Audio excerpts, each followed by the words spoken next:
అనేక సార్లు మనం బిజీ లైఫ్లో టైం లేక అలసిపోయి అదే ఇదే ఏం చేస్తాం తెలుసా, ప్రార్థన చేయాలని ఉంటుంది కానీ ప్రార్థన అలవాటుగా చేస్తాం. ప్రార్థన ఏదో వెళ్ళిపోతుంది. అలాంటి పరిస్థితులు వస్తే ప్రార్థన ఆపేయండి. నా జీవితంలో నేను నేర్చుకున్నాను, నేను ఎన్ని మాటలు మాట్లాడాను కాదు, ఎంతసేపు ప్రార్థన చేశాను కాదు, ఎంతమంది ముందు ప్రార్థన చేశాను కాదు.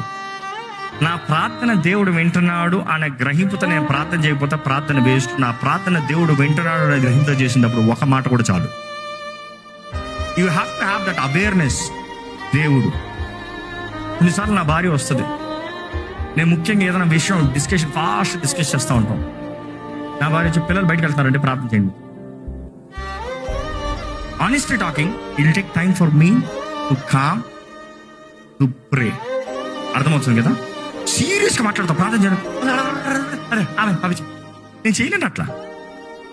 రాదర్ నేనేమంటాను తెలుసా, నువ్వు ప్రార్థన చేయి, నేను ఏకీపిస్తానంట. ఓరక నోటికి వచ్చిన ప్రార్థనలు చేయకండి దయచేసి. దేవుడు నీ ప్రార్థన వింటున్నాడు అనే భయం నీకు ఉందంటే, గ్రహింపు ఉందంటే, రాజు ముందు మాట్లాడుతున్నావు అనే జాగ్రత్త మాట్లాడాలి. నోటుకొచ్చినట్లు మాట్లాడుతాను ఉండదు.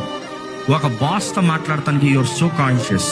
How much more careful and conscious you have to be when you speak to God Almighty.